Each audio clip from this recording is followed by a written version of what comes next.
Hey guys, welcome to the Apple Store. We have the Teen Wolf, Tyler Posey, here with us today. Oh my God! Hi everybody! Holy shit! Hi! Hey! Wow! My God! This is so cool! This is really cool. My God! This is cool. I didn't expect all this. So it's for you, and I gotta say you're looking more wolf than teen today. yeah.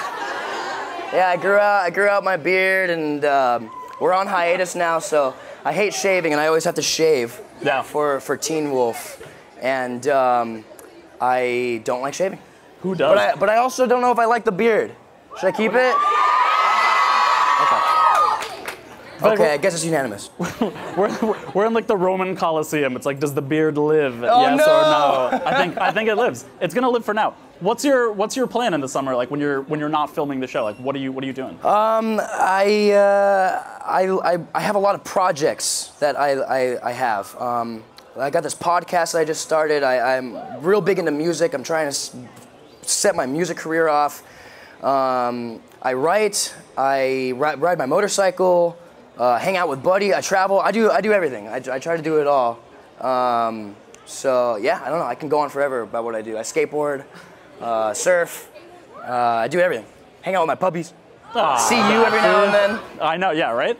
Well, I don't know if you guys saw Tyler made your national music television debut on the Today Show. Yeah. Thank you. My God, you guys are so funny. Yeah. I wasn't expecting that. I got a phone call yesterday.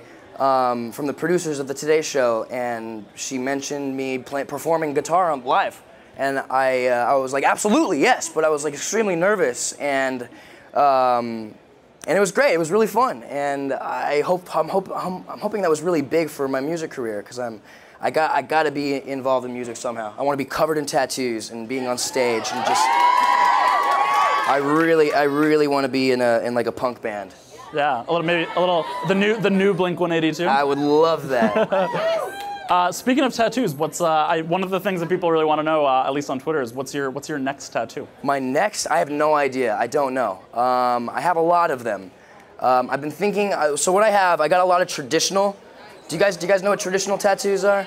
Like old-fashioned and American traditional, big bold lines. And so that's kind of, the more and more I get tattooed, I realize that style is just badass and awesome. And so I think I want to stick to that. So I was thinking about getting something like music related, but there's not a lot of things you can do with music and traditional tattoos. But there's this. You guys know what that old-fashioned like record turntable thing with the big horn, the big speaker? What is it called? Phonograph? Yeah, that is. Yes. Phonograph. I researched. They do really cool, interesting. They have an interesting take on those kinds of tattoos for this style, and I might get one of those. You heard it here first. He's getting a phonograph. Or something Japanese. I really like Japanese artwork and tattooing. So I don't know. I have a bunch of ideas. I almost swore. I'm looking forward to your Japanese phonograph. Yeah. On your leg. Maybe I'll just convert the two. Yes. Has it like sunk in? Like you've been doing this for 5 years. Yeah. That's crazy. Did you ever imagine when you first started that was gonna happen? I don't know. I mean, I knew I was going to be acting forever. Yeah. But I don't know. I didn't have any expectations with Teen Wolf. I knew how good the show was when we first started filming, and when I read the script, and I just knew how good the show was. I didn't know that you guys were going to be so loyal and so awesome. That's a thing. Yeah. Give yourself a round of applause. You guys are the most loyal, great fans I think anyone could ever ask for. And I didn't expect that. That was like the only thing I didn't really expect. You know, I knew people were gonna love the show, but we have such a community. You know, we have such a family, and I don't know how the hell we did that. I don't know. So thanks for being a part of it.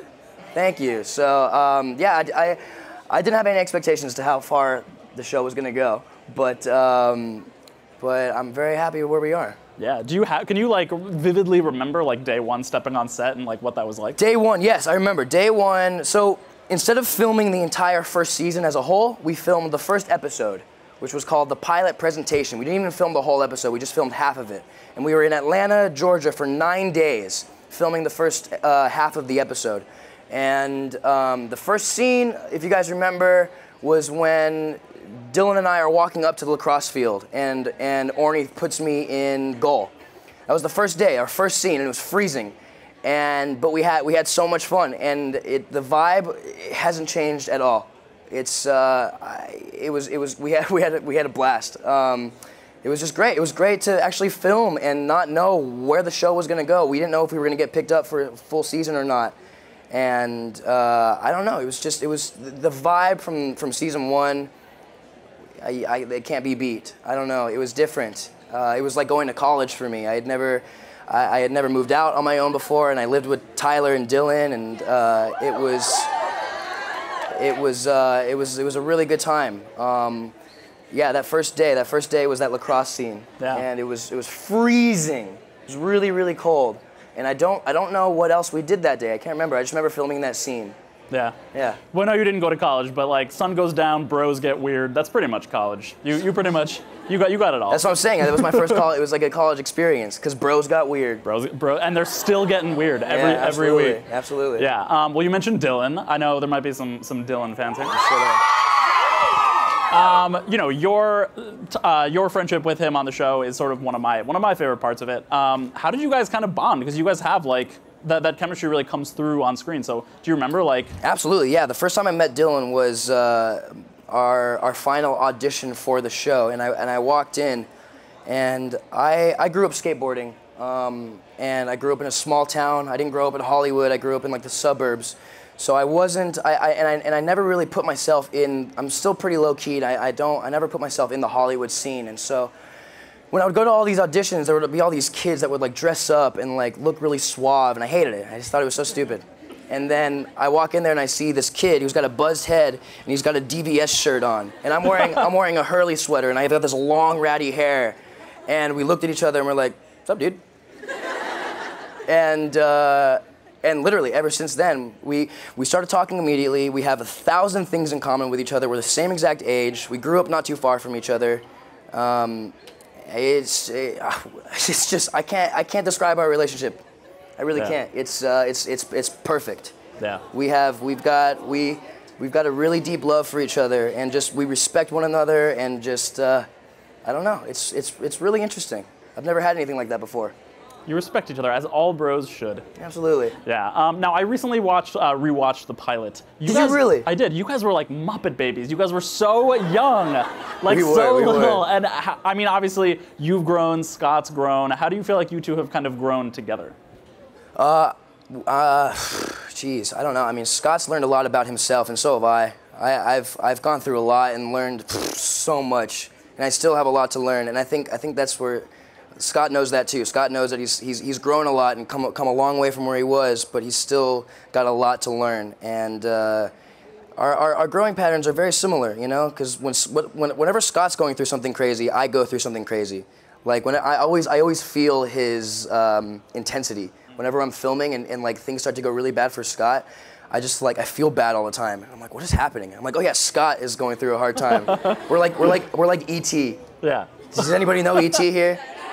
Where Elliot and E.T. can feel each other's pain, and it's kind of like that. I'm picturing you and Scott like touching fingers. It's like a very weird. It is, but it's not our fingers. It's something else. Oddly, that was my next question, so I can just skip it. You know, so you remember when you first started, you have all these kind of newbies coming into the show. You know, we got Sprayberry, now we've got, you know, Cody Christian. Do you feel like a responsibility to kind of like be the big brother and like take them under your wing? Not so much to be the big brother, but just to be the leader. I've always, even though I was the youngest when the show first started, I was the youngest on the cast. I felt this need to be the leader, and I still feel that way, you know. I learned from both Sprayberry and Cody Christian, so I don't view myself as a big brother to them because we both teach each other things. But I just want to be there. I want to be the leader. I want to be there for them. And yeah, I love those guys. I love them so much. I can't even explain. I get to see Sprayberry soon too in Chicago. Oh, nice. Yeah. Is that a yeah Sprayberry or a yeah Chicago? Yeah Sprayberry, but hell yeah Chicago. Nice. Nice. Yeah. Now you also, in addition to gaining all these new people, with each new addition to the show, you have also lost some family members on the show. Yes. We don't. I'm sorry, I gotta bring it down for a second. Allison, this season, no Derek this season. How does it feel when a cast member kind of leaves the show? Is it sort of an adjustment period for you? No, it really isn't, because we see each other all the time. We still see each other, and we're so busy on set that there's no time to miss anybody. Yeah. We're so busy that the show just keeps moving and moving, and it's just filled with so much content that it's. We absolutely miss when they're around. I miss making out with Crystal all the time. I miss making out with Hecklin all the time. Just stealing all my questions. Just joking. Absolutely. There's definitely an element that we miss them, but we see them all the time. Yeah. All the time. These conventions, and we're great friends. We live in the same town, so we always see each other. So it's not like they're gone forever. Yeah. Now, going into season 5, you're going to be busier than ever. First of all, producer. Yeah. Mr. Producer is how I should be saying. Thank you, guys. How did that come about? What does that mean for you? Oh my God, it came about a couple years ago. From I think the beginning of season 3, I started realizing that we don't have producers on set. Usually, movie and TV shows have a bunch of producers on set, say MTV. We have usually there should be a bunch of people from MTV and a bunch of people from MGM on our set, but we don't really have that. And sometimes we need somebody to bounce ideas off of, and somebody who's on the inside to tell the director we need to get this shot, And so we miss a lot of things. And so I was sitting there, and I'm like, I'm always on set, so why not make me a producer so I can have a say in what goes? And that's kind of how it started. So I mentioned it to Jeff Davis, the creator of the show, sometime in the third season, and he was like, start coming to all these meetings. And so I started going to all these meetings. I had a little notepad, I had my little glasses, and I was like, and then I got really busy with the show, acting-wise, and I kind of put it in the back of my head. And then when this season started coming around, I put it back out there, and I think MTV and Jeff and everybody else were a little wary of it. I get it, I'm 23 years old, I'm a goofball sometimes, but they trusted me enough to give me the position of co-producer. And I didn't know what that meant, so all I wanted to do was kind of hang in the background and learn. I just wanted to learn. I didn't want anyone to be pissed off that I'm a producer now. I didn't want anyone to be like, oh, here comes producer Posey. He thinks he's all tough shit. But I'm swearing a lot. Is that okay? Okay. And so that's how I approached it at first. I honestly didn't even know what to do. So I asked one of our other co-producers. I was like, "What's my job? What do I do?" And he was like, "Just keep the piece on set." And I was like, "I already do that." He's like, "Just keep doing it then." I was like, "All right, sweet." And then later in the season, Jeff trusted me enough. He saw that I was a good producer, and he trusted me enough to give. He's like, "I'm giving you the authority to give notes, if need be." And it's so humbling.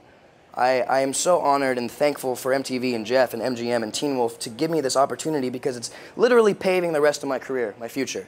And I'm taking advantage of it. It was my idea to hop in this position, but they didn't have to give it to me. And I'm just so thankful. And I love acting, but I want to do other stuff for my entire life. I want to direct, I want to act, I want to produce, I want to write music, and I want to film, I want to write movies and host and build motorcycles. I'm so humbled by it and thankful, and they didn't have to, and so I'm hoping I make them proud, Well, I think you made everybody here proud. Cool. Are you proud? Very good.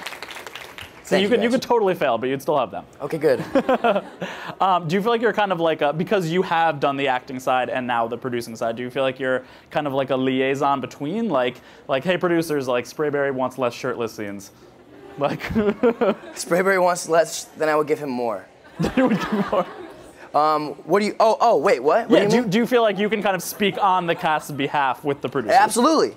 Yeah, and I think they trust me with that too. I think I understand the question. Can you ask it again? You answered it. That's good. That's good. Okay. Yeah, the cast trusts me, and I'm like a good medium for producing and acting. Yeah. I think it's great. I think it's really cool because I've got a different take on on producing because I'm an actor as well. So I see both sides of the world, and I think it's really helpful to have me as a producer. And I've saved some shots. Like there was one shot, the first time I said something, the first time I was like, we got to do something differently about this. There was a shot, and like the camera was like panning like this and doing this really slow turn, and I was like, it's too slow, and it was kind of weird. And then I said, speed it up like 20%, and they did, and it was great. And so, thank you. Nice, nice. So that was like the first time I had said something, and yeah. Very cool. Well, in addition to producing, you are also going to be the new host of Wolf Watch. Yeah. They are working you to death, but I feel like it's something you probably, did you ask for this? Did they? No. I would never step on Jill's toes. I did not, I would never ask to have her job. Yeah. I've told MTV plenty of times that I want to host, and any opportunities you guys see, bring my way. And they asked me to be the host of Wolf Watch, and I immediately jumped on it. It's a dream come true. And they wanted to collaborate with me. I had a huge creative part in Wolf Watch. You guys are gonna love it. It's way different. It's really different. It's really the only thing I'm really confident in that I can do. I'm really good at hosting. I'm really good at it, and it's the only thing I'm really confident at. I'm allowed to be cocky too when it comes to hosting. It's the only thing I'll be cocky in. No cockiness. Do you want to like trade seats and you can host this? And then no, never. Yes, what do you mean yes? I would not know what the hell to ask you. Well, there you go. What can you tell us about the drama of the premiere? Well, there's a big vibe this season to keep everybody together, and Styles and Scott are both really trying to keep the friends in the pack together because it's senior year. Everyone's gonna go away to college, and we're planning it, and we're planning on going away to college, where we want to move to, and so it's this really relatable part of the show. And then Kira's stuck in a traffic jam, so we're like, damn it! We have to keep everybody together. We can't let Kira be stuck in a traffic jam, and so I'm gonna go save her butt. And then yeah, there's a lot. And then all craziness happens, and I cannot wait for you guys to see it because I can't give anything away, but it's really cool. It's really good. Woo! I love that these characters have faced all these huge problems, like, you know, Nuggetsones, Canimas, but it's also like traffic. Yeah. Traffic. They are not immune to these like very human problems. Exactly. We want to keep it relatable, even though it's a show about werewolves. It's still somewhat relatable. Werewolves and every other kind of creature you can imagine. And traffic. And traffic, which is the worst creature of all. Traffic. Yeah. Now, what can you tell us about Scott and Kira? I know, assuming he saves her from this evil traffic. Yes. Scott and Kira, I love Scott and Kira so much. I think they're really cute and super relatable because they're awkward, you know? Everybody's a little awkward. I'm awkward, especially when it comes to girls. I am sometimes. I am. I get nervous in front of girls still. Oh. And so I think it's really sweet and relatable and great. I love their relationship, and they never really know where they are in their relationship, and it's never defined. And it just reminds me of high school. I was there a bunch of times, and but you know the thing that wolves and foxes do not mix well, so there may be some separation between Kira and Scott. That is sad. I don't like that. Maybe. And there may be more traffic. It's Beacon Hills. Beacon Hills is never a happy place. Come on. That is, you know what? That is true. Beacon Hills has had its fair share of baddies. Do you have when watching the show, you know, something I love about the show is even if like I don't even know what's going on necessarily, I still love it. I'm still like along for the ride. Have there been? Does anybody ever know what's going on the show? Have there been any storylines where you've had to be like, hold on, like this is like. You needed to take a step back and have it sort of like explained to you a little bit? Yeah, towards the end of each season, I'm just like, wait a second, what the hell is happening? I'm sure you guys do the same exact thing. Because a lot of it doesn't make sense sometimes. No. It doesn't. Sometimes we skip over things, and I'm not to blame. I'm not a writer. And I'm a producer now, so hopefully things will make sense more. I don't know. But yeah, absolutely. There's plenty of times where there was season 3A when there was all this druid and Duroc stuff, and there were like 19 different evil guys, and towards the end it got really confusing. But I became a true alpha, and It was awesome. The rest is history. Thank you. Well done. Yeah, for me it was like, why is Dylan O'Brien like puking himself up? And then That made perfect sense to me. I thought that thing made most sense out of anything on Teen Wolf. that was like your moment of clarity. It was. Was like, oh god. Okay. That scene actually, Dylan's got a very sensitive gag reflex, and he. I know from experience. Whoa. And oh my God, why did I say that? And so he has to have this gauze in his mouth, and so the scene goes. Dylan's sitting on the couch like this with duct tape on his mouth, and I have to go crouch in front of him at one point, and I'm looking at him, and then I look back, and he's got this stuff in his mouth. He's got gauze in his mouth and tape over his mouth, and I go to look at him, and during the scene, he's like gagging, and I'm looking at him, and he's literally just got drool, like, because you know when you're about to throw up, you just start salivating. He's just got drool, and I'm looking at him, I'm like, oh God. He's gonna throw up, but I couldn't break. I had to stay in my character. And so, like, I look back, and all of a sudden he rips the tape off and, like, you know, does his thing, and then he throws up on the ground. Like actual? He threw up. Oh my! Did you get like a video of that, like on your iPhone? Well, no, the camera's got it.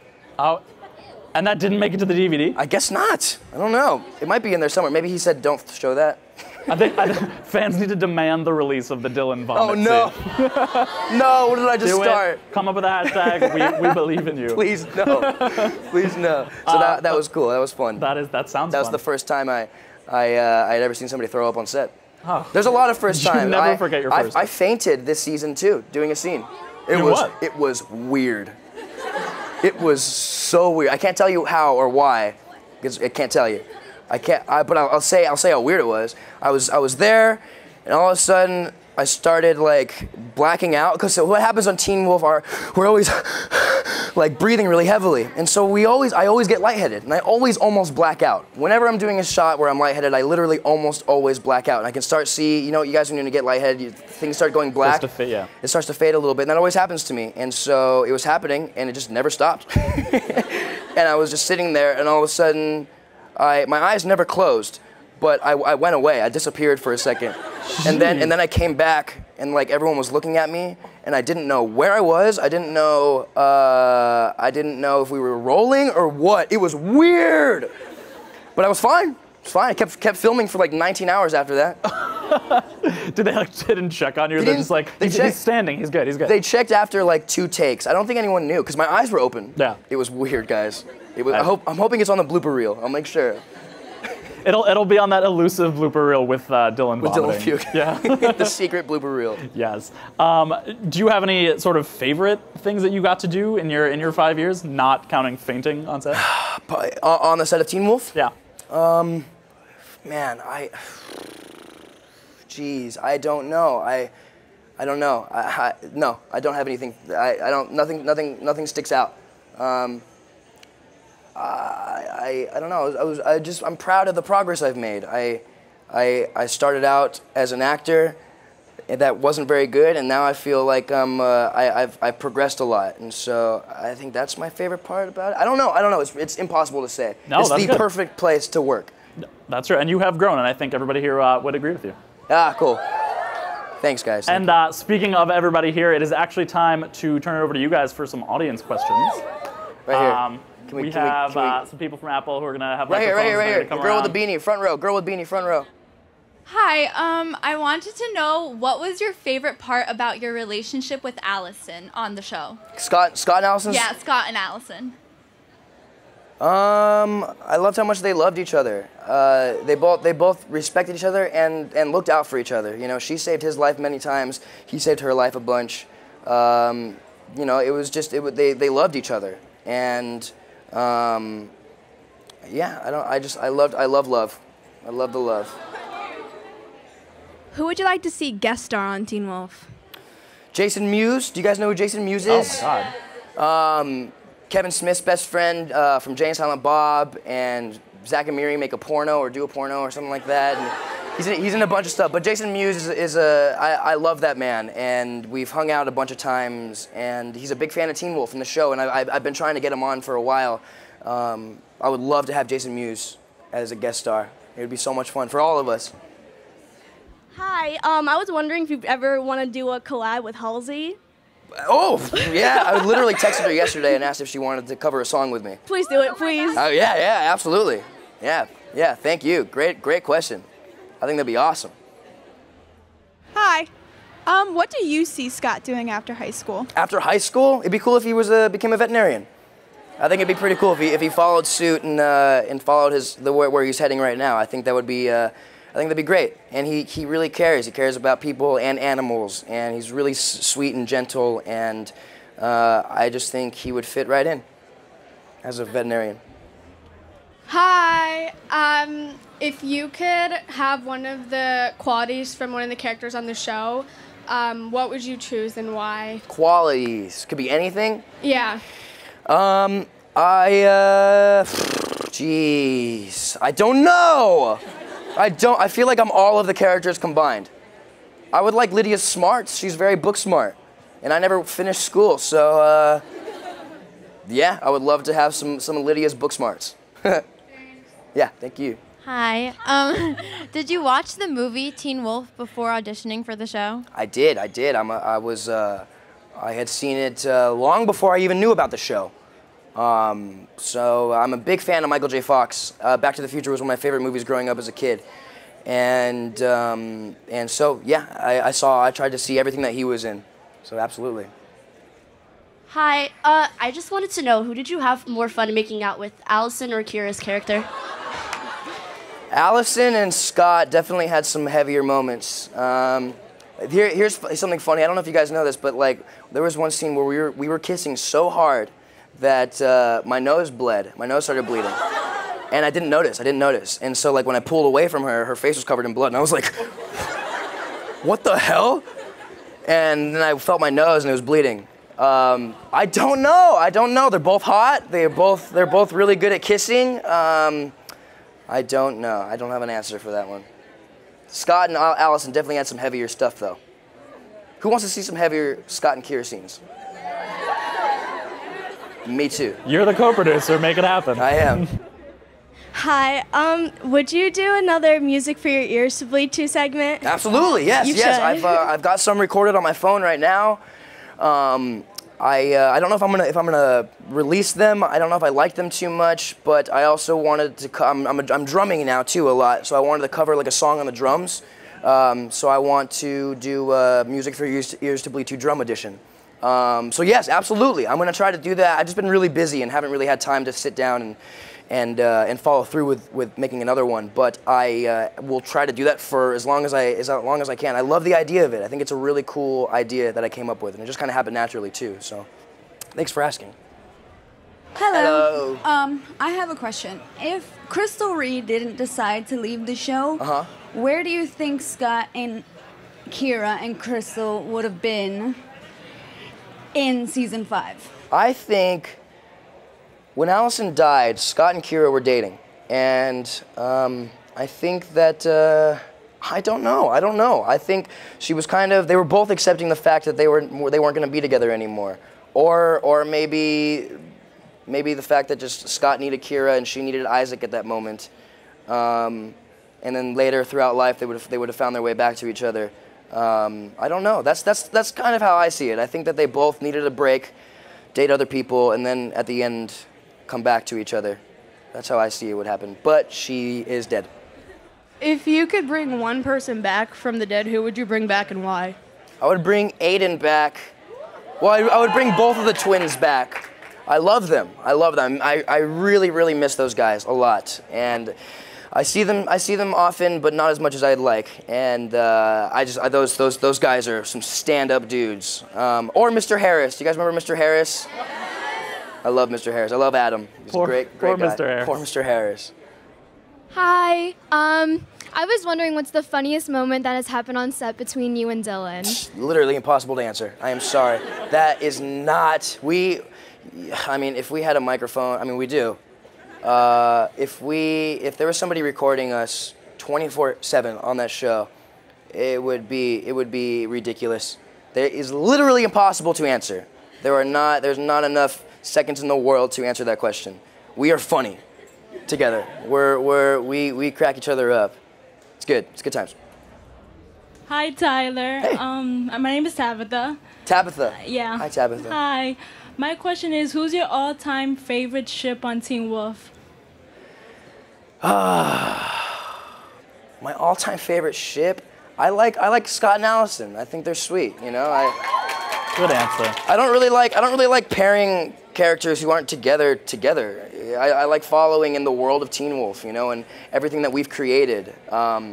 So I like the direction that we've been going, and I really like Scott and Allison. They were really cute, and they kind of set it off for the entire series for Scott's career, not career. I don't know what life. Scott's life. Thank you. His career as a wolf. Yeah. So I love Scott and Allison. Thanks, Adam. Awesome. Well, guys, that is all the time that we have. Thank you guys so much for coming. I love everybody. Teen Wolf premieres. I love you guys so June much. 29. Thank you. Thank you. And you can get all the seasons on iTunes now, so binge before